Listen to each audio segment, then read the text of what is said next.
দর্শক স্বাগত জানাচ্ছি TVN24 নিউজ নেটওয়ার্কের নিয়মিত আয়োজন আওয়ার ডেমোক্রেসি অনুষ্ঠানে। আপনাদের সাথে আছি আমি ইহসান জুয়েল। বিশ্বব্যাপী নানা ঘটনা প্রবাহ ঘটে চলেছে। দেশের ভিতরে রাজনৈতিক এবং অন্যান্য বিষয়গুলো নিয়ে নানা ধরনের আলোচনা জন্ম নিচ্ছে। এইসব বিষয়ের বাছাইকৃত অংশগুলো আমরা আমাদের আজকে অনুষ্ঠানে আলোচনা করব এবং আলোচনার জন্য আমরা আমন্ত্রণ জানিয়েছি ইউনিভার্সিটি অফ নিউ অরলিন্সের প্রফেসর ডক্টর মুস্তাফা সরোয়ার এবং টেক্সাসের A&M ইন্টারন্যাশনাল ইউনিভার্সিটির প্রফেসর ডক্টর মেহনাজ মোমেন। আপনাদের দুজনকেই স্বাগত। মূলত জেফ্রি অ্যাপস্টেনের নথিতে প্রেসিডেন্ট ডোনাল্ড ট্রাম্পের নতুন করে বেশ কিছু ছবি প্রকাশ করা হয়েছে এবং তিনি দাবি করেছিলেন জেফ্রি অ্যাপস্টেনের বিমানে তিনি কখনোই উঠেননি, কিন্তু 30,000 পৃষ্ঠার যে নথি প্রকাশ করেছে ডিপার্টমেন্ট অফ জাস্টিস, সেখানে দেখা যাচ্ছে তিনি একের বেশি অর্থাৎ 8 বার তিনি জেফ্রি অ্যাপস্টেনের বিমানে উঠেছিলেন এবং সেখানে 4 বার তাকে জেফ্রি অ্যাপস্টেনের ঘনিষ্ঠ সহযোগী ম্যাক্সওয়েলের সঙ্গে দেখা যাচ্ছে। এই বিষয়টি আলোচনা যথেষ্ট খোরাক রাখে। একই সঙ্গে প্রেসিডেন্ট ট্রাম্পের অভিবাসন নীতিতে নতুন করে বড় একটি ধাক্কা দিয়েছে সুপ্রিম কোর্ট। বিশেষ করে শিকাগোর ইলিয়ন্সে ন্যাশনাল গার্ড মোতায়েনের বিষয়টিকে অবৈধ ঘোষণা করেছে শীর্ষ আদালত। এর আগে নিম্ন আদালত বলেছিল এটি অবৈধ, এখন শীর্ষ আদালতে যাওয়ার পরে সেটি তারা আগে নিম্ন আদালতে যে সিদ্ধান্ত সেটি বহাল রেখেছে। তারা বলছে সেনাবাহিনী যেখানে সেখানে এইভাবে নিয়োগ করা যাবে না এবং এটি শুধুমাত্র ন্যাশনাল গার্ড মোতায়েন করা যাবে তখনই যখন স্থানীয় আইন শৃঙ্খলা বাহিনী সেটি মোকাবেলা করতে ব্যর্থ হয়। যদিও প্রেসিডেন্ট মনে করছিলেন যে সংবিধান তাকে সেই ক্ষমতা দিয়েছে, তিনি যদি মনে করেন তিনি ন্যাশনাল গার্ড মোতায়েন করতে পারবেন, কিন্তু আদালত স্পষ্ট করে বলে দিয়েছে যে ন্যাশনাল গার্ড ডাকার সুযোগ থাকে শুধুমাত্র ব্যতিক্রম কিছু পরিস্থিতিতে এবং এটি সেনাবাহিনী দিয়ে আইন কার্যকর করা সম্ভব না হলে তখন ন্যাশনাল গার্ড আসতে পারে। অর্থাৎ অভিবাসন নীতিতে বিভিন্ন জায়গায় যে ন্যাশনাল গার্ড মোতায়েন করা হচ্ছে হবে বলে হুমকি দেওয়া হচ্ছে, সেটি ক্ষেত্রে এই সুপ্রিম কোর্টের এই রায়টি একটি যুগান্তকারী পদক্ষেপ হিসেবে দেখছেন অভিবাসন বিশেষজ্ঞরা।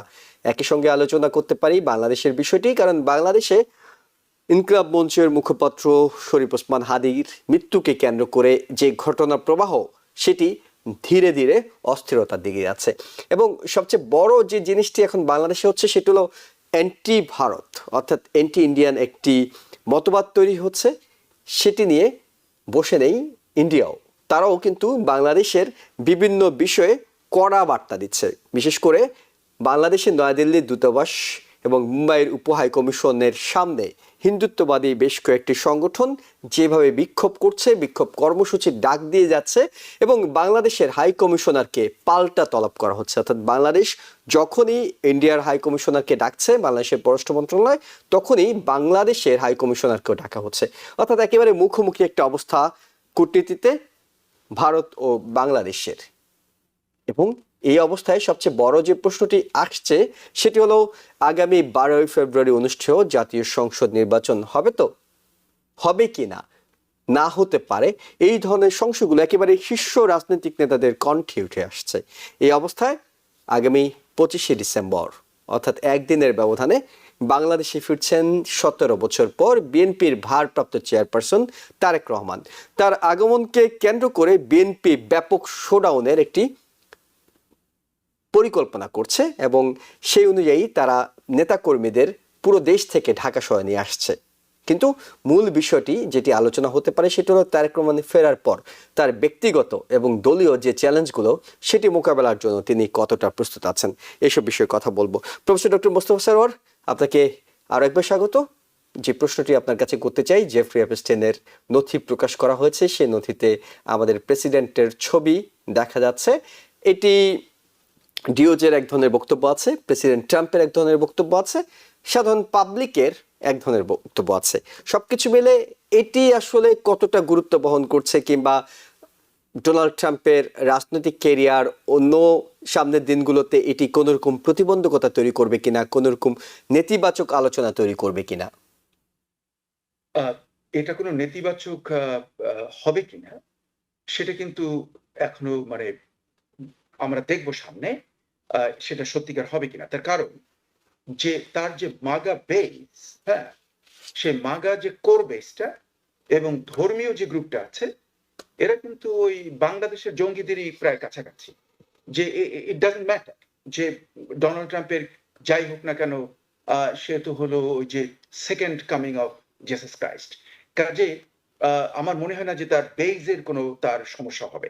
কিন্তু ইন্ডিপেন্ডেন্ট ভোটার যারা আছে, তারা যদি এগুলোকে খুব মানে কেয়ারে নেয়, তাহলে হয়তো সেখানে একটা ইমপ্যাক্ট হবে। বিশেষ করে আমি মনে করি suburban voters, suburban women voter যারা আছে, হ্যাঁ? যারা সাধারণত they lean towards the Republican party, তাদের মধ্যে মনে হয় একটা পরিবর্তন আসবে। কারণ ওই ভদ্রমহিলারা যারা সাবারবিয়ান ভদ্রমহিলা, তারা রিপাবলিকান পার্টি করে, কিন্তু তাদের কতগুলো মরাল স্ট্যান্ডিং স্ট্রং। কাজে আমার যেন মনে হচ্ছে যে সেখানে একটু ধস নামবে বলে আমার মনে হয়। কিন্তু আরেকটা জিনিস আমি বলব যে এই যে রেকর্ডগুলো বের হচ্ছে, এটার জন্য আমি যে দেশে মানে থিতু হয়েছি, আমি সেজন্য খুব নিজেকে গর্বিত মনে করি। দেখুন যে justice department is under Donald Trump, কিন্তু তারা এই ডকুমেন্টস গুলোকে রিলিজ করছে, যদিও প্রেশার আছে। কিন্তু আমরা জানি যে আপনি যদি অন্য দেশের কথা চিন্তা করেন, এটা তো কল্পনা করা যায় না, হ্যাঁ? কাজে এজন্য আমি খুব, যে এখানে এখন একটা সিস্টেম রয়েছে, for that I am very proud to be a citizen of this country. আচ্ছা, আরেকটা জিনিস এখানে লক্ষণীয়, যে উনি যে প্লেনে গিয়েছেন সেখানে দেখা যাচ্ছে যে ৪টা ট্রিপের ভেতরে অন্য মেয়েও ছিল। একটাতে আমি দেখলাম যে এপস্টেইন, ডোনাল্ড ট্রাম্প আর একটি মেয়ে, এক মহিলা, অন্য কেউ ছিল না, এবং ওই মহিলার বয়স হলো 20। লক্ষ্য রাখবেন।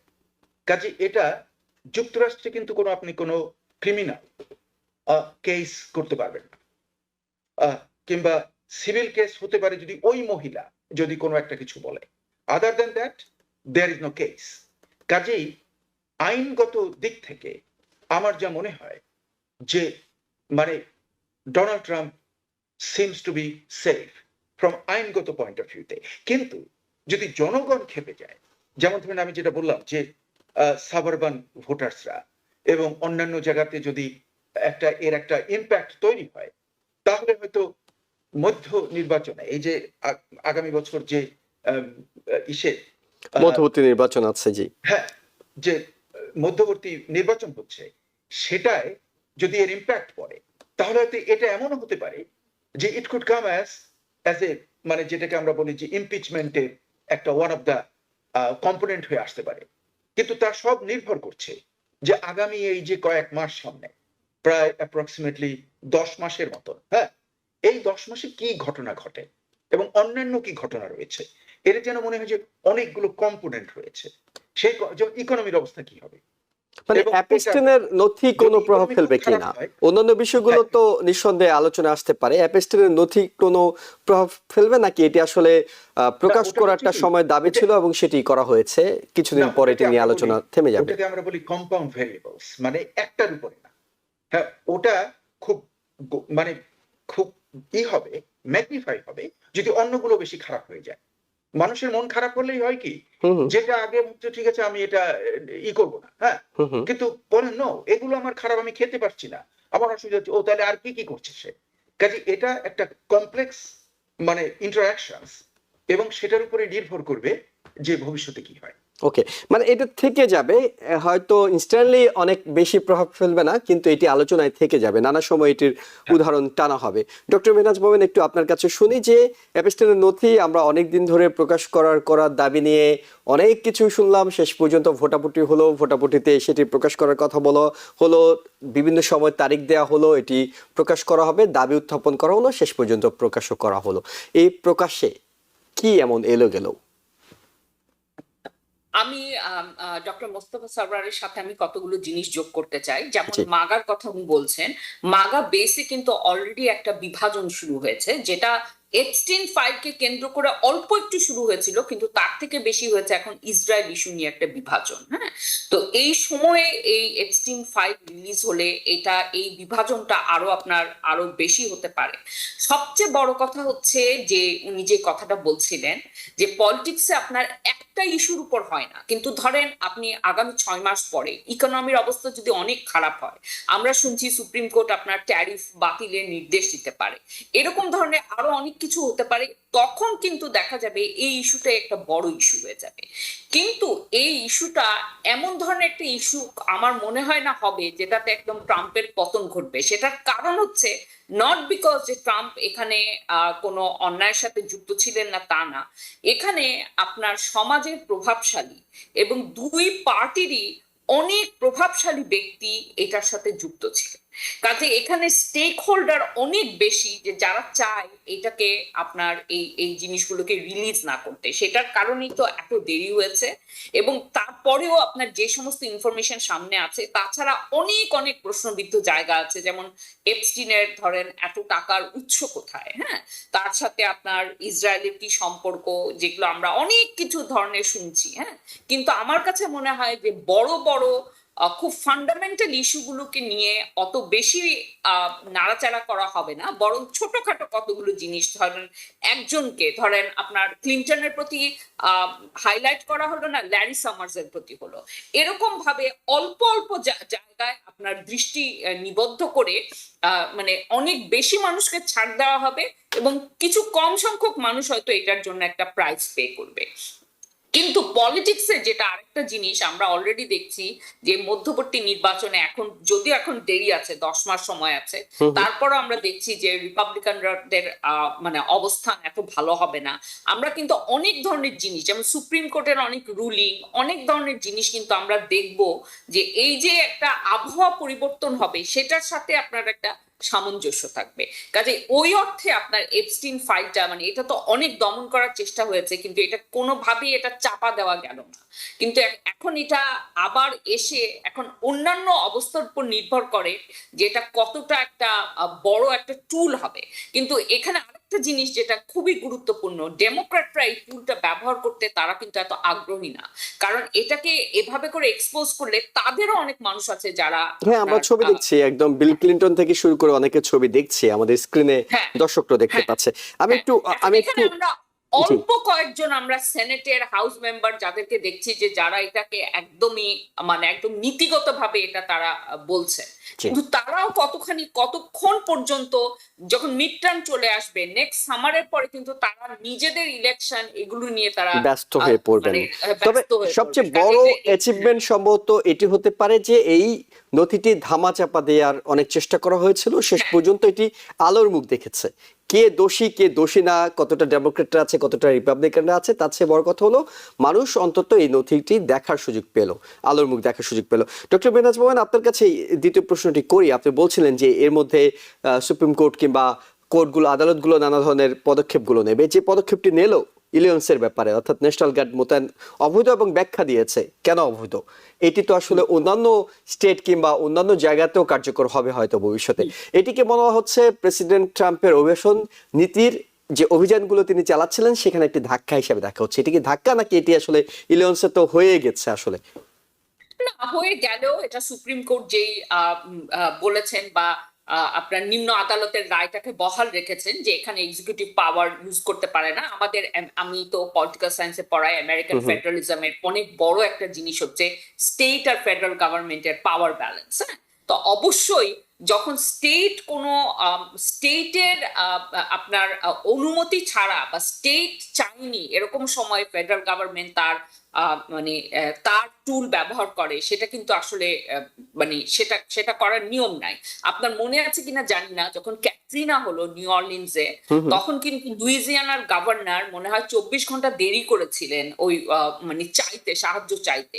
সেই জন্য কিন্তু ফেডারেল গভর্নমেন্ট পাঠাতে পারেনি, কারণ ফেডারেল গভর্নমেন্টের এই এখতিয়ার নাই। হ্যাঁ, তো এটা অবশ্যই এটা খুবই ভালো জিনিস। কিন্তু আমরা কিন্তু দেখছি যে গত 1 বছরে ট্রাম্প নির্বাচিত হওয়ার পর সুপ্রিম কোর্ট অনেক ধরনের রায় দিয়েছেন, যে রায়গুলো অনেকটা কি বলবো মানে অনেকটা ধোয়াটে ধরনের, মানে অনেক কিছু তারা পুরোপুরি ধরেন বলছে না যে এটা, হ্যাঁ এটা প্রেসিডেন্টের ক্ষমতা, কিন্তু এমন ভাবে তারা রায়টা দিচ্ছে যেখানে আপনার এক্সিকিউটিভ ব্রাঞ্চ একটা ইন্টারপ্রেট করে বলছে যে না, এখানে আমাদেরই বিজয় হয়েছে।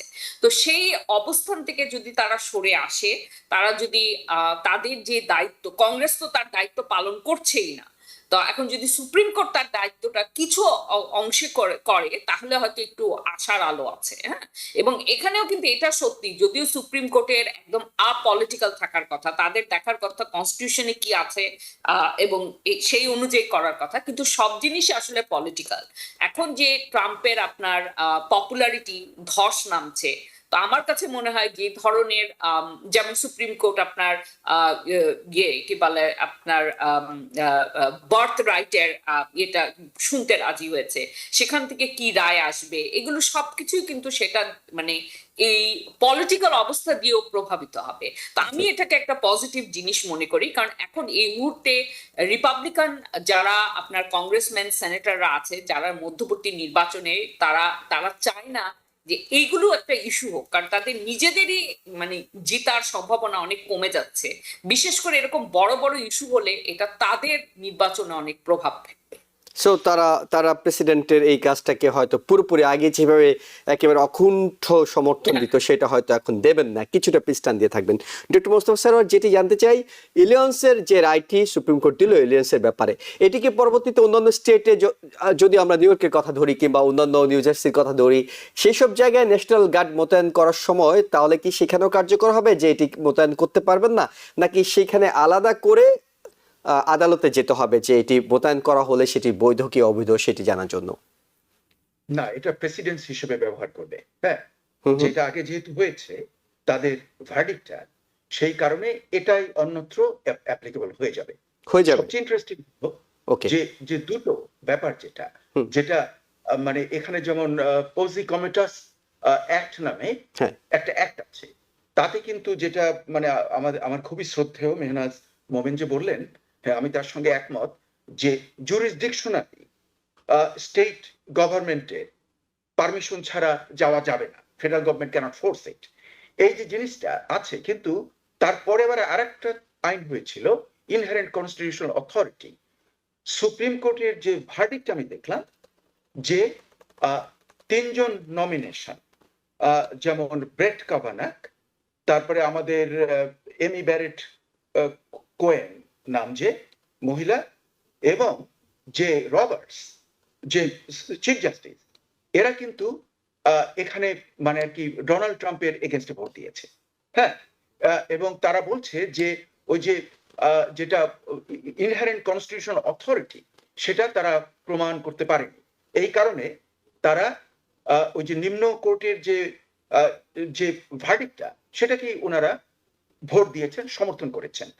এটা একটা খুবই ইন্টারেস্টিং, কারণ লক্ষ্য করে দেখুন, এই জন্য আমি আবার বলবো যে যুক্তরাষ্ট্রে এই যে বিচারের ব্যাপারটা, হ্যাঁ কিছু কিছু গ্রে এরিয়া আছে, আমরা কোশ্চেন করতে পারি, as citizen can always question anything they find a little bit gray, কিন্তু লক্ষ্য করে দেখুন যে ডোনাল্ড ট্রাম্পের নমিনেটেড যারা তারাই মানে ব্রেট কাভানাক, আপনি চিন্তা করে দেখেন, এমি কনি ব্যারেট, তারপরে জন রবার্টস, এরা পর্যন্ত ডোনাল্ড ট্রাম্পের পক্ষে ভোট দিল না। শুধুমাত্র আমি দেখি যে এই বেঞ্চের ভেতরে, সুপ্রিম কোর্ট বেঞ্চে শুধু একজন এ ভেরি কনসিস্টেন্ট, দূর থেকে মনে হবে যে সে কিছুটা দালাল টাইপের, Thomas is the guy consistently, সে কিন্তু সব সময় আপনার খুব হার্ডকোর, যেগুলো খুব আমাদের অ্যাপারেন্টলি বাইরে থেকে মনে হয় মানে রেস ওরিয়েন্টেড কিংবা রিলিজিয়াস বিগট্রি টাইপ কিংবা কনস্টিটিউশনালি চামচাগিরি করা, হ্যাঁ ফেডারেল গভর্নমেন্টের, সেখানে কিন্তু ওই ভদ্রলোক এজ এ কনস্ট্যান্ট ভোটার, এই লোক। এছাড়া আমি আজকে আমার খুব ভালো লাগছে, কারণ এমি কনি ব্যারেট আমার বাসা থেকে অ্যাপ্রক্সিমেটলি 2.5 মাইল দূরে ওনার বাসা ছিল, ওখানে উনি এখানে পড়াশোনা করেছেন, এবং সেই জন্য আমি দেখছি যে ধর্মেরও কিন্তু একটা গুণ রয়েছে। যেমন এমি কনি ব্যারেট, উনি যেহেতু ধর্মকে খুব বিশ্বাস করেন, পালন করেন, এই জন্য ওনার কিন্তু একটা মরাল ইন্টিগ্রিটিটা এত স্ট্রং যে উনি কিন্তু বেশ কয়েকবার এক্সিকিউটিভ ব্রাঞ্চের ইচ্ছার বিরুদ্ধে উনি ভোট দিয়েছেন, উনি ওনার ভার্ডিক্ট দিয়েছেন। কাজে ওভারঅল আমার যেন মনে হচ্ছে যে it is a very good sign for the United States, এবং আমার যেন মনে হচ্ছে, আমি সবচেয়ে বিস্মিত হচ্ছে ব্রেট কাভানাক যে এখানে ভোট দেবে, এটা কিন্তু আমি আগে ভাবি। হ্যাঁ, কাজে এটা আমার খুব ভালো লাগছে, যে আমার যেন মনে হয় যে যে জুডিশিয়াল ইন্ডিপেন্ডেন্স অফ ইউএসএ আবার প্রমাণ হলো যে ইয়েস, এখনো যুক্তরাষ্ট্রের জুডিশিয়ারি পঙ্কিলতায় নিমজ্জিত হয়। অনেক এটার ধন্যবাদ। এখনো জি, ইন্টিগ্রিটি অনেক রয়েছে। ধন্যবাদ ডক্টর মোস্তফা সরোয়ার। এটির প্রমাণ হওয়াটা অনেক বেশি গুরুত্বপূর্ণ। কারণ যুক্তরাষ্ট্র যে কাঠামোর উপর তৈরি হয়েছে সেই কাঠামোতে এই ডিপার্টমেন্টটি, এই জায়গাটি অনেক বেশি ভূমিকা রাখার সুযোগ থাকে এবং সবসময় রেখে আসছে বলেই হয়তো যুক্তরাষ্ট্র আজকের জায়গায় আছে। ডক্টর মেহনাজ মোমেন, আপনার কাছে যেটি জানতে চাই, বাংলাদেশ প্রসঙ্গে চলে যেতে চাই। ওসমান হাদির মৃত্যুকে কেন্দ্র করে বাংলাদেশে গত কয়েকদিন যা হয়েছে এগুলো আমরা সবাই দেখেছি, যথেষ্ট আলোচনাও করেছি। নতুন করে যে প্রশ্নটি উঠছে এবং যেটি শীর্ষ রাজনীতিকরা তুলছেন সেটি হলো এই ঘটনাকে কেন্দ্র করে নির্বাচনকে বানচাল করার ষড়যন্ত্র হচ্ছে কিনা। এর আগে তুলনামূলক ছোট রাজনৈতিক দলের নেতারা, এবি পার্টি, এনসিপি, সেসব নেতারা বলছিলেন। একেবারে শীর্ষ একটি দল বিএনপির শীর্ষ একজন নেতা মির্জা ফখরুল ইসলাম আলমগীর, তিনি এখন বলছেন যে নির্বাচন হবে তো, এটি মানুষের কাছে বড় প্রশ্নের জন্ম দিচ্ছে। এই পরিস্থিতিটা আসলে কি, এটি কি সাময়িক, অর্থাৎ এই ওসমান হাদি কেন্দ্রিক যে ঘটনাটি সেটি আগামী 2 দিন 4 দিন 5 দিনে কেটে যাবে, নাকি এটি ফেব্রুয়ারির 12 তারিখ পর্যন্ত যে ঘটনার প্রবাহ চলছে 12 তারিখ পর্যন্ত থাকবে এবং নির্বাচনটাকে যথেষ্ট পিছিয়ে দেওয়ার একটা আশঙ্কা তৈরি করছে? আচ্ছা, আমার কাছে মনে হয় এই পর্যন্ত আমরা যতখানি সহিংসতা দেখেছি, এখানে হাদির মৃত্যুর পরে যে সমস্ত রিয়াকশন, একজন মানুষকে পুড়িয়ে মারা হলো, এবং হাদির মৃত্যুর আগেও আমরা বাংলাদেশে যে সমস্ত আমরা সহিংসতা দেখেছি, এগুলো পুরোটাই হচ্ছে নির্বাচন বানচাল করার জন্য। এখন এখানে এখন আমাদের দেখতে হবে যে সবচেয়ে বড় স্টেক কার, কে চায় না, কোন দল চায় না নির্বাচন হবে। সেখানে আমার কাছে মনে হয় স্পষ্টই সেটা আওয়ামী লীগ। কিন্তু আওয়ামী লীগ ছাড়াও আওয়ামী লীগের হয়তো স্বার্থটা অনেক বড়, সেটা হয়তো মানে সেটা কি বলবো, সেটা এমন একটা জায়গা যে সেটা আর গোপন করার জায়গা নাই। কিন্তু আবার অন্যান্য দলের মধ্যে যেমন বিএনপি, এনসিপি, জামাত, আরো যে ছোটখাটো দল আছে তাদের মধ্যে আবার অন্তর্দলীয় সংঘাত আছে। এখন এই সমস্ত সংঘাতগুলো নিয়ে এখন কি হয়েছে, গত 15 বছর বাংলাদেশের যে একটা রাষ্ট্র কাঠামো থাকে, ওই রাষ্ট্র কাঠামোতে এমন ধরনের ঘুণ ধরেছিল। এখন ওই রাষ্ট্র কাঠামো আমরা বদলাতে চাচ্ছি, কিন্তু আমরা খালি রাষ্ট্র কাঠামোর ক্ষমতায় যারা ছিল তাদেরকে সরিয়েছি, কিন্তু কাঠামোটা তো বদল হয়নি। তো এখন যারাই ক্ষমতায় যেতে চাচ্ছে তারা ওই কাঠামোটাকেই তারা ব্যবহার করে তারা লাভবান হতে চাচ্ছে। তা এখন আমাদের দেখতে হবে যে কারা চায় নির্বাচন হবে, কারা চায় হবে না। কিন্তু আমার কাছে মনে হয় যে দেশের এই অবস্থায় যেভাবেই হোক একটা শান্তিপূর্ণ নির্বাচন খুবই খুবই জরুরি। এরপরে যে নির্বাচিত হবে, আমার কাছে কেন জানি মনে হয় একটা কোয়ালিশন সরকার ছাড়া আর কোনো কিছুর, মানে আমার কাছে মনে হয় সেটার সম্ভাবনাই অনেক বেশি। সেখানে যদি করাপশন থাকে, সেখানে যাই থাকুক না কেন সেটা পরে ডিল করা যাবে, কিন্তু এই মুহূর্তে নির্বাচনটা খুবই জরুরি। কিন্তু এই প্রতিটা সহিংসতা কি করছে, নির্বাচনকে প্রশ্নবিদ্ধ করে দিচ্ছে, এবং সেটাই আমার কাছে মনে হয় যে সেটাই এই সহিংসতার আসল উদ্দেশ্য। এবং আমি দুঃখের সাথে বলছি যে তারা অনেকখানি সফলকাম হয়েছে। না, নিঃসন্দেহে আপনি বলছিলেন, আপনার কাছে এই প্রশ্নটি রাখি ডক্টর মেহনাজ মোমেন, যে আওয়ামী লীগ চায় না নির্বাচনটি হোক, কিন্তু আওয়ামী লীগ তো এই মুহূর্তে দৃশ্যত রাজনৈতিক পরিস্থিতি কিংবা রাজনৈতিক যে চিত্র, সেখানে আওয়ামী লীগের উপস্থিতিটা পরোক্ষ, প্রকাশ্যে তারা এসে কোনো কাজ করছে না।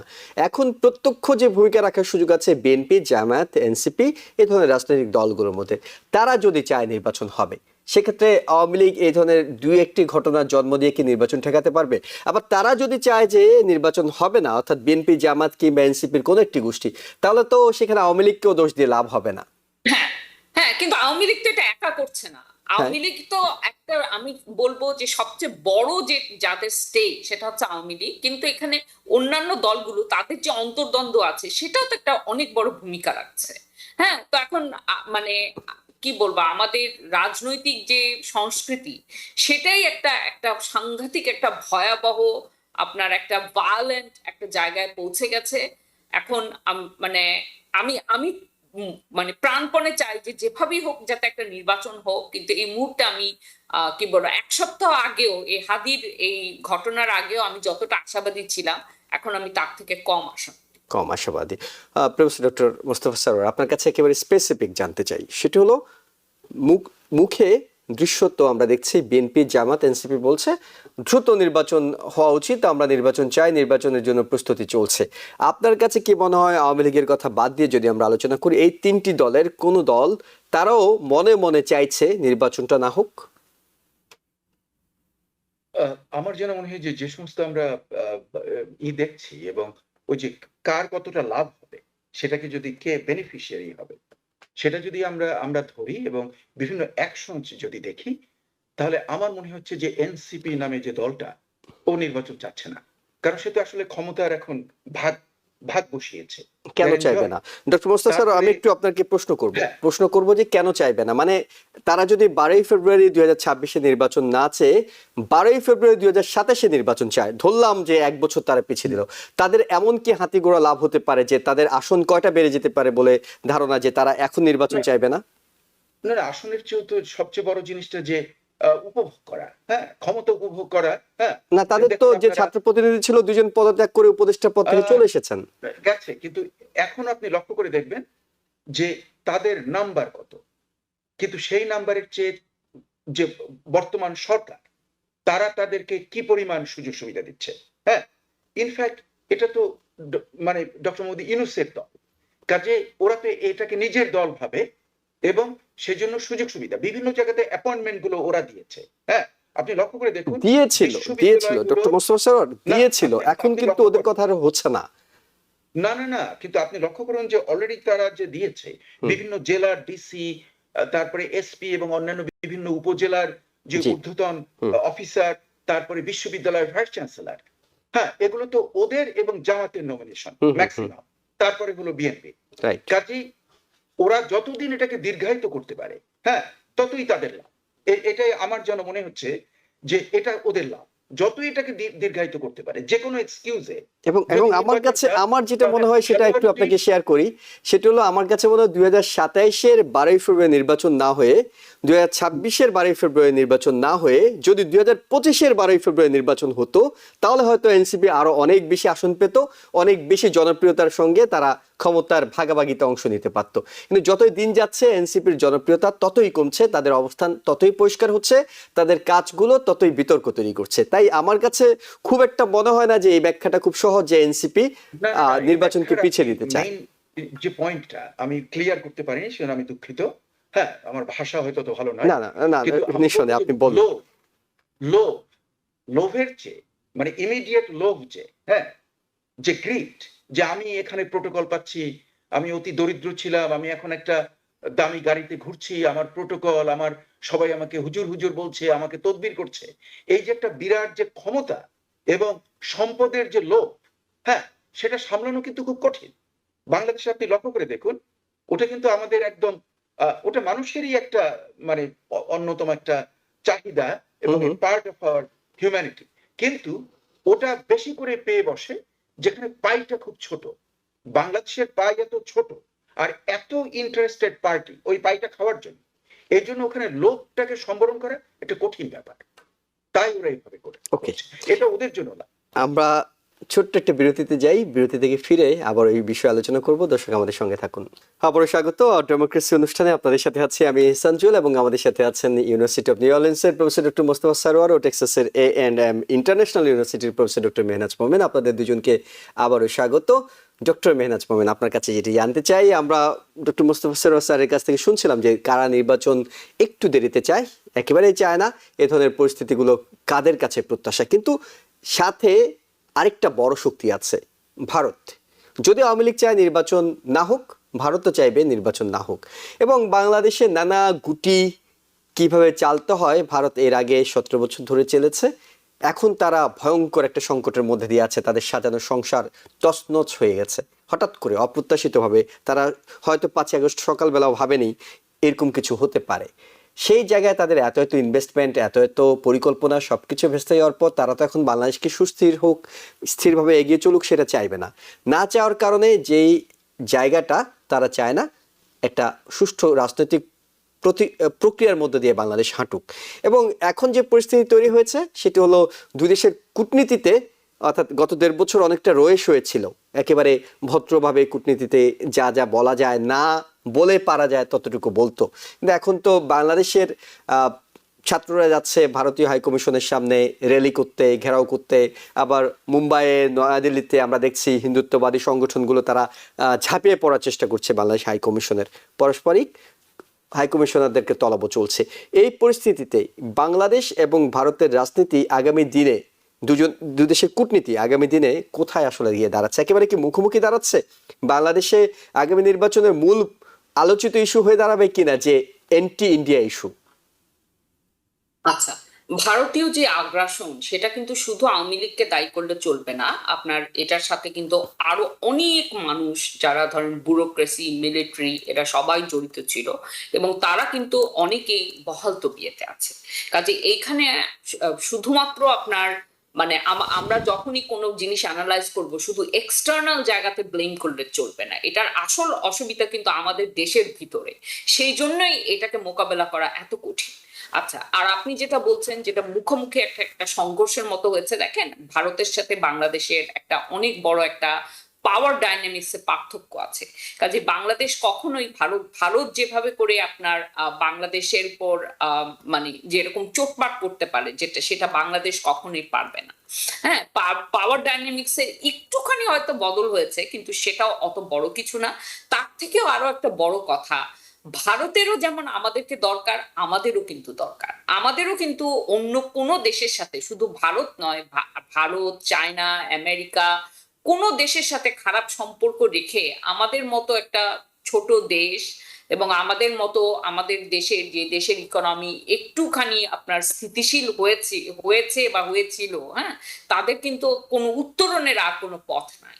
কাজে আমাদেরকে যেভাবেই হোক একটা একটা ফাংশনাল রিলেশনশিপ ভারতের সাথে বের করতে হবে। ভারতেরও কিন্তু সেটা করতে হবে, কারণ ভারতেরও সীমানার অনেক আপনার কি বলবো মানে প্রাইম লোকেশন যেগুলো, সেগুলোর সাথে আমাদের সীমানা যুক্ত।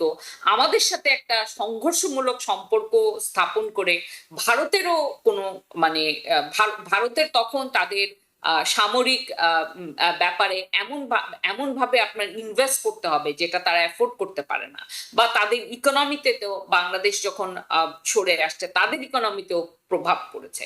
এখনো আপনার যদিও প্রায় কতদিন হলো জুলাই আন্দোলনের 1.5 বছর না, তারপরেও আমি বলবো যে এখনো একটা কি বলবো মানে একটা ঘটনা ঘটে গেলে যে একটা উত্তাপ যে থাকে এখনো সেটা আছে। তো এখনো দুটো দেশই সেভাবে করে ডিল করছে, কিন্তু দুটো দেশেরই স্বার্থ একটা শান্তিপূর্ণ জায়গায় আসা, সেই জায়গাটা বের করতেই হবে। এবং এটাই কূটনীতি মানে নীতির এটাই হবে সবচেয়ে বড় জায়গা, যে কোথাও একটা ভারতকে আমরা আধিপত্য বিস্তার করতে দিব না, কিন্তু ভারতের সাথে একটা ফাংশনাল রিলেশন রাখবো, এই জায়গাটা খুঁজে বের করতে হবে। সেই সুযোগটা মানে এটা তো আসলে আমরা জানি যে একেবারে আদর্শিক একটি কথা যে দুদেশের প্রতিবেশীদের মধ্যে একটা সুসম্পর্ক আঁকতে হবে, কিন্তু বর্তমান পরিস্থিতিতে ডক্টর মেহনাজ মোমেন সেই সুযোগটা কতটা প্রসারিত আছে, কতটা সুযোগ অত নাই, কিন্তু আমরা তো অনেক ছোট দেশ। আমাদের কি বলবো মানে আমরা অনেক বেশি ভালনারেবল। কাজে এটা যেভাবেই হোক একটা আমাদের খুঁজে বের করতে হবে। আমরা অনেক কিছু নিয়ে ক্রিটিসিজম করতে পারি এবং সেগুলো সব কিছু ভ্যালিড ক্রিটিসিজম, তারপরেও ভারতের সাথে একটা ফাংশনাল রিলেশন, অ্যাটলিস্ট কনফ্লিক্ট না হয়, এরকম একটা জায়গায় আমাদের পৌঁছাতেই হবে।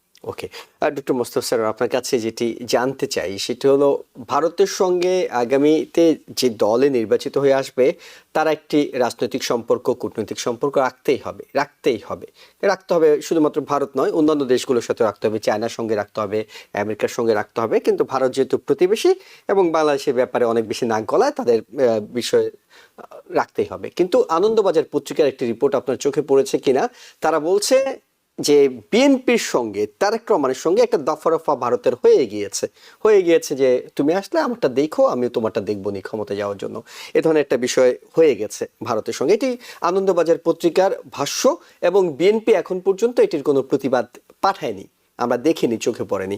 তো আগামী নির্বাচনে এই ইস্যুটি অনেক বড় হয়ে উঠবে কিনা যেটি আপনার কাছে জানতে চাই। একদিকে ভারতের পক্ষের দল, একদিকে ভারতের বিপক্ষের দল, এটি ভোটারদেরকে ভোট দেওয়ার ক্ষেত্রে বড় ইস্যু হয়ে উঠতে যাচ্ছে কিনা? হ্যাঁ, না, ভারত বিরোধী তো সেন্টিমেন্ট বাংলাদেশে তো রয়েছে। এটা তো এমনকি স্বাধীনতা যুদ্ধের পরপরই আমরা সেটা দেখেছি। ইনফ্যাক্ট আমি যখন ওখানে ছাত্র ছিলাম তখনই তো আমি দেখেছি যে নবজন্ম লব্ধ বাংলাদেশের রাজনীতিতে ভারতের বিপক্ষে বলে পপুলারিটি নেওয়া, এটা ছিল একটা কমন ফ্যাক্টর ছিল। যাই হোক, আহ, মানে আমার আলোচনার আগে আমি বলতে চাই যে আমি কিন্তু এই সপ্তাহ দুয়েক আগে আমার একটা আর্টিকেল নিউ এজে ছাপিয়েছে হুম অফ হুম এডিটোরিয়াল, হুম হুম যেটা টাইটেল ছিল arsenic mass poisoning by Modi's river linking. কেন আমি বললাম যে যে মানে পানির হিস্সা নিয়ে যে আমি প্রতিবাদী কণ্ঠ আমি প্রকাশ করেছি। আচ্ছা, এটা আমি কেন বললাম? অনেকে হয়তো আমার পরবর্তী আলোচনায় বলবেন যে ও এ তো ভারতের একজন দালাল কিংবা ইত্যাদি অপবাদ দেওয়ার চেষ্টা করবেন। সেটা যাতে দেওয়ার আগে ওনারা আমার আর্টিকেলটা পড়ে জানে দেন, এটা হলো ফার্স্ট বক্তব্য।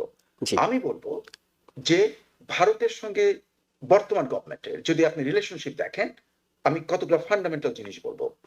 ভারতের সঙ্গে যদি হাসিনা গভর্নমেন্ট গেল 17 বছরে কোনো খারাপ চুক্তি করে থাকে, সেই চুক্তিগুলো কোথায়? এই যে বর্তমানের সরকার যে ভারতের বিরোধিতাকে একটা one of the fundamental principal হিসেবে গ্রহণ করেছেন, উনি কেন প্রকাশ করছেন না? ওগুলোকে ক্যান্সেল করছেন না কেন? কেন ওটা নিয়ে আন্তর্জাতিক কোর্টে যাচ্ছেন না? কেন কোনো প্রোটেস্ট নেই? হয় কোথায় সেই ট্রিটিগুলো? আমার কাছে কিন্তু এই প্রশ্ন সবসময় রয়ে গেল। এই 15-16 মাস ধরে আমি ভাবছিলাম যে এরা হয়তো ওই ধরনের কোনো ট্রিটি আমাদেরকে দেখাবেন যে হাসিনা কি দিয়ে ভারতের কাছে দেশটাকে বিক্রি করে দিয়েছিলেন।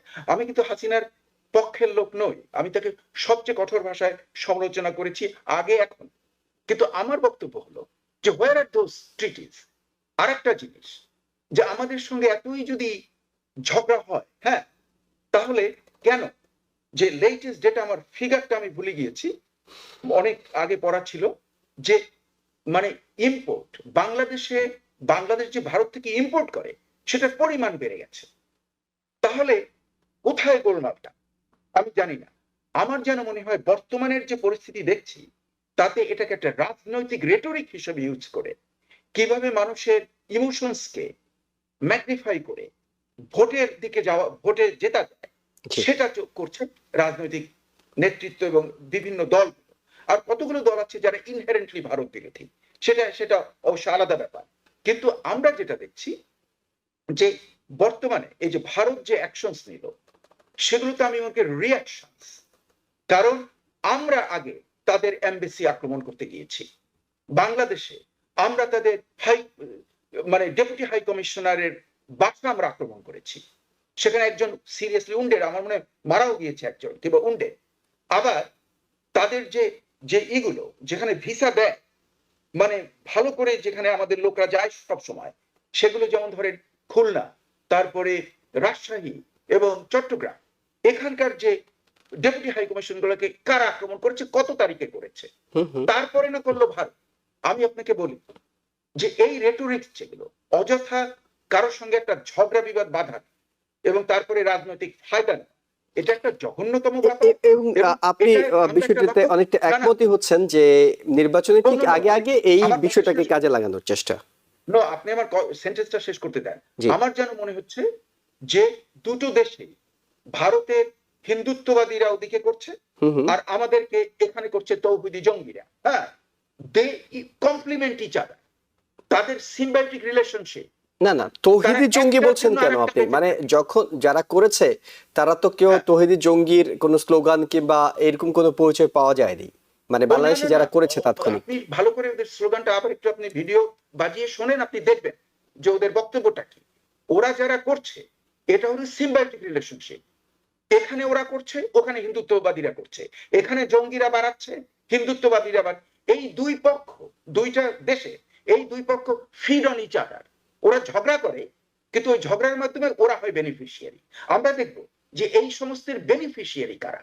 বেনিফিশিয়ারি যারা, ওদিকে হিন্দুত্ববাদীরা, ওকে হয়তো এই কারণে হুম হুম তৃণমূল কংগ্রেস হেরে যাবে পশ্চিমবাংলায়, হ্যাঁ, হুম হুম এই কারণে হয়তো বাংলাদেশে জঙ্গিরা উইন করে যেতে পারে, ইউ নেভার নো। কাজেই এটা হচ্ছে কি একজন একজনের সিম্বায়োটিক্যালি হেল্প করে এবং এটাই একটা দেশকে, এটা হয়তো মানে নির্বাচনে জয় করে ক্ষমতা দখল করা সম্ভব এটা সেটা, কিন্তু একটা এমন কালচার, একটা হুম টক্সিক কালচার তৈরি করছে যাতে প্রতিবেশী দুইটা রাষ্ট্র যেখানে বসে সলিউশন করার কথা সেটা না করে তারা এমন একটা পরিস্থিতি তৈরি করবে যাতে ভবিষ্যতে ভবিষ্যৎটা আমার যেন মনে হয় যে খুব একটা ভালো না। দেখুন ইসলামের বক্তব্যটা আমি এখানে বলবো, ইসলামে কি বলে যে প্রতিবেশী খেতে পারলো কিনা সেটাও কিন্তু হ্যাঁ, আপনাকে লক্ষ্য করতে হবে। প্রতিবেশী এবং আপনি অন্য নিজে ধর্ম, খান। প্রতিবেশী এবং অন্য হ্যাঁ, ধর্ম দুটোর বিষয়ে হ্যাঁ, খুবই হ্যাঁ, স্পষ্ট নির্দেশনা দেওয়া আছে ইসলামে যে তাদের হ্যাঁ, অধিকারটাকে অনেক বেশি গুরুত্ব দিতে হবে। আমি হ্যাঁ, আপনার হ্যাঁ, কাছে যে হ্যাঁ। প্রশ্নটা নিয়ে শুরু করেছিলাম সেটি হলো আনন্দবাজার পত্রিকার যে রিপোর্টটি, সেটি হলো বিএনপির সঙ্গে ভারতে এক ধরনের আপোস রফা হয়ে গিয়েছে।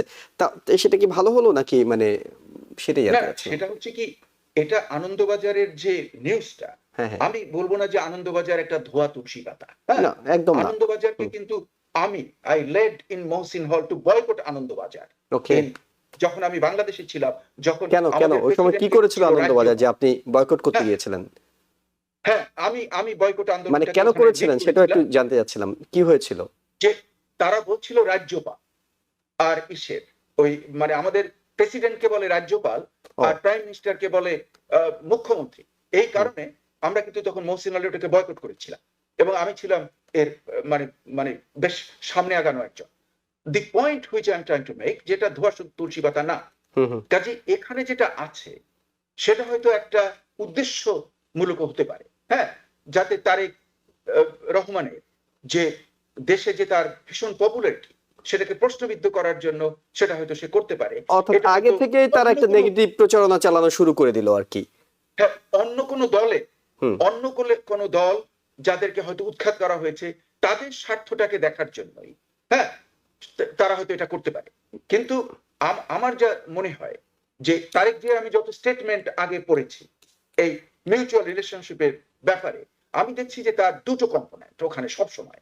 একটা কম্পোনেন্ট বাংলাদেশের স্বার্থ, যেটা বাংলাদেশের ইন্টারেস্ট, উনি তার পক্ষে, আর ওই বাংলাদেশের স্বার্থটাকে ঠিক রেখে তারপরে অন্যদের সঙ্গে যদি সম্পর্ক করা যায় কিংবা মিউচুয়াল বিভিন্ন ট্রেড বিজনেস করা যায় যাতে বাংলাদেশের লাভ হবে, আমার মনে হয় ওনার সেটা সেই বক্তব্যগুলো হুম খুব কিন্তু ক্লিয়ার।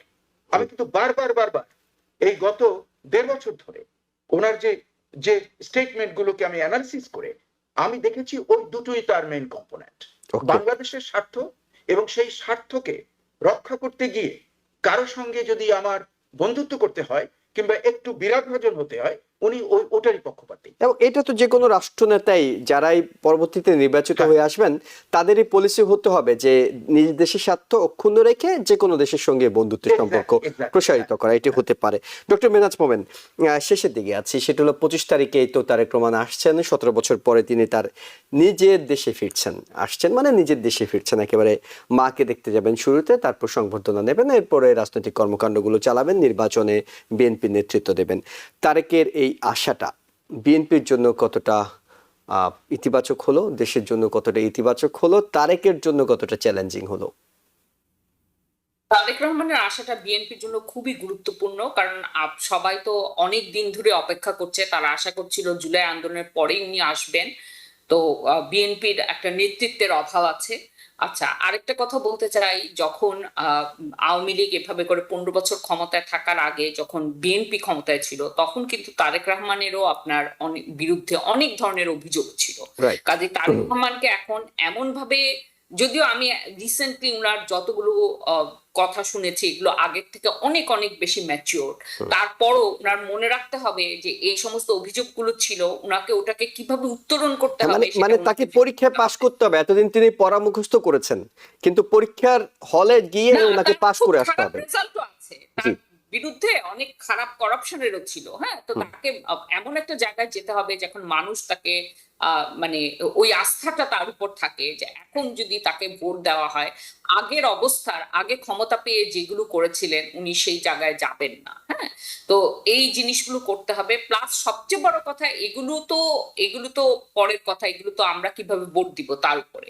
সবচেয়ে বড় কথা, ওনাকে যেটা করতে হবে, বিএনপির উপর ওনার নেতৃত্বটা প্রতিষ্ঠা করতে হবে। ওটা কিন্তু এত দূর থেকে এত হুম, সহজ হুম, না। হুম। এবং এখন এসে যদি উনার এটা মানুষের না মনে হয় যে উনি বিএনপিকে উনি কন্ট্রোল করতে পারছেন বা উনি বিএনপির আসলেই একদম গ্রহণযোগ্য একজন নেতা, তাহলে কিন্তু একটা বিরাট ঝামেলা দেখা দিবে। বিএনপির মধ্যে যদি বিভাজন হয় তাহলে কিন্তু আরো বেশি, আমি কোনো বিএনপির ফ্যান না, কিন্তু আমি চাই বাংলাদেশে ইলেকশনটা হোক। তো এখন বিএনপির ভিতরে যদি আবার অন্তর্দ্বন্দ্ব দেখা যায় তখন এটা আরেকটা মাত্রা যোগ করবে আর কি। তো এখন এগুলো উনি কিভাবে করে হ্যান্ডেল করবেন, ওনার সামনে এটা অনেক চ্যালেঞ্জিং পথ, অনেক ধরনের জিনিস আছে। কিছু কিছু চ্যালেঞ্জ আছে যেগুলো আর কি মানে খুবই কঠিন, আর কিছু কিছু চ্যালেঞ্জ আছে যেটা বিএনপি নিজে বা উনি নিজেই তৈরি করেছেন। কাজে দেখা যাক উনি কি কতটা যেতে পারেন। ডক্টর মোস্তফা সরওয়ার একেবারে এই সংক্ষেপে 1 মিনিটে, কারণ তারেক রহমানের জন্য মঞ্চ প্রস্তুত আছে। তিনি বাংলাদেশের অনেক মানে আইকনিক একজন রাজনৈতিক ফিগারে পরিণত হতে পারেন। নিজের সব যা কিছু দোষ ছিল সেগুলো ধুয়ে মুছে 17 বছর অনেক লম্বা সময় তিনি নিজেকে জাতীয়তাবাদী নেতা হিসেবে প্রতিষ্ঠিত করতে পারেন। আবার তাকে দলের মধ্যে একটা চ্যালেঞ্জ নিতে হবে, কারণ সব সিনিয়র নেতারা বসে আছেন এবং এইখানে অনেকেই অনেক গোষ্ঠীর স্বার্থ সংরক্ষণ করছেন। বিএনপির ভিতরেই এমন সব নেতারা আছেন যারা অনেকে আওয়ামী লীগের হয়ে কাজ করেছেন, অনেকে ভারতের হয়ে কাজ করেছেন, কেউ পাকিস্তানের হয়ে কাজ করেছেন, নানা গোষ্ঠীর মতো নেতারা আছেন। তাদেরকে সামাল দিয়ে তিনি কতটা এগিয়ে নেওয়ার ব্যাপারে আপনি আশাবাদী হতে পারছেন? না, এটা তো একটা মানে বিএনপির যে স্ট্রাকচারটা, এটা হলো একটা লিবারেল ডেমোক্রেটিক পার্টি, হ্যাঁ, যে একটা প্ল্যাটফর্ম যেখানে বিভিন্ন মতাদর্শের লোকজন, এটা একটা মানে মনোলিথিক একটা পার্টি না যে একজনে যেটা বলবে সবাই ইয়েস স্যার বলবে, তা না। এটা একটা ডেমোক্রেটিক প্ল্যাটফর্ম। কাজে এখানে কিছু কিছু মতের পার্থক্য থাকবে, কিন্তু সেটাকেই চ্যালেঞ্জ করে যে একটা নেতৃত্ব মানে স্থাপিত করা, সেটা কিন্তু হয়ে গেছে অলরেডি। আমার যেটা ধারণা, আমি এদেরকে যতটা স্টাডি করেছি তাতে আমার যেন মনে হচ্ছে যে এরা কিন্তু এটাকে স্ট্যাবলিশ করে ফেলেছে। হ্যাঁ, কাজে আমার মনে হয় না যে তার এতে খুব একটা বাধার সৃষ্টি হবে তার নেতৃত্বের ক্ষেত্রে। সবাই তাকে অ্যাকসেপ্ট করেছে এবং যে জন্য আপনি লক্ষ্য করে দেখুন যে তার এই যে বাংলাদেশে তার যে আগমন, হ্যাঁ, সেই আগমনী উৎসব যেটা দেখছেন, হ্যাঁ, যেটা অলরেডি আমরা সিমটম দেখছি, সেটা কিন্তু হবে একটা ভীষণ হিস্টোরিক্যাল, মানে যেটা অকল্পনীয়। এবং সেখানে যে একটা টেম্পো তৈরি হবে, ওই যে ঢেউটা যে আসবে, সেই ঢেউয়ের উপরেই উনি সওয়ার হয়ে বাংলাদেশকে উনি নেতৃত্ব দিতে পারবেন। এবং আমি যতটা দেখেছি কিংবা মানে আমি যতটা শুনেছি আর কি, পড়েছি, তাতে আমার যেন মনে হয় উনি প্রস্তুত। একটা মানুষের আমরা লক্ষ্য করব যে আমরা কোনো ব্যক্তি, কোনো মানুষ কিন্তু ফেরেশতা নয়, প্রত্যেকেরই কিছু দোষ থাকে, কিছু ত্রুটি থাকে, গুণ থাকে। কিন্তু আমি যদি ওভারঅল জাজ করি তাহলে আমি মনে করব যে বাংলাদেশের কান্ডারি ধরা বর্তমানে একটা ডেমোক্রেটিক ট্রানজিশনে গণতান্ত্রিক যে হবে পরিবর্তন, তাতে এর কান্ডারি যে ধরবে তাতে সবচেয়ে উপযুক্ত হলো তারেক রহমান। ওকে, আপনাকে অনেক ধন্যবাদ। আমরা যেটুকু বলতে পারি, আগে তিনি বিএনপির কান্ডারি হিসেবে নিজেকে প্রতিষ্ঠা করার একটা চ্যালেঞ্জ নিতে হবে। পরবর্তীতে তিনি 1.5 মাস থেকে 2 মাসের মাথায় যে নির্বাচনটি হতে যাচ্ছে সেইখানে বিএনপিকে নেতৃত্ব দিয়ে ক্ষমতায় নিয়ে যাওয়া, দায়িত্ব পালন করা, এইসব বিষয়গুলো তার সামনে আসলেই অনেক বড় চ্যালেঞ্জ অপেক্ষা করছে এবং আমরাও আসলে দেখার সুযোগ রয়েছে তিনি কতটা বাংলাদেশকে এগিয়ে নিতে পারেন। প্রফেসর ডক্টর মেহনাজ মোমেন এবং প্রফেসর ডক্টর মোস্তফা সরওয়ার, আপনাদের দুজনকে ধন্যবাদ জানাচ্ছি আপনাদের সময়ের জন্য, মতামতের জন্য, এবং দর্শক যারা দেখছিলেন নিঃসন্দেহে আপনাদেরকে ধন্যবাদ জানাচ্ছি এতক্ষণ আমাদের সঙ্গে থাকার জন্য। আগামীকাল রাত 8টায় আবার আওয়ার ডেমোক্রেসি দেখার আমন্ত্রণ জানিয়ে শেষ করছি। ভালো থাকবেন। TBN 24 টেলিভিশন দেখতে আজই কল করুন 7187776556। লগ ইন করুন www.totalcablebd.com। নিউ ইয়র্ক থেকে সম্প্রচারিত TBN 24 টেলিভিশন বিশ্বজুড়ে বাঙালির কণ্ঠস্বর।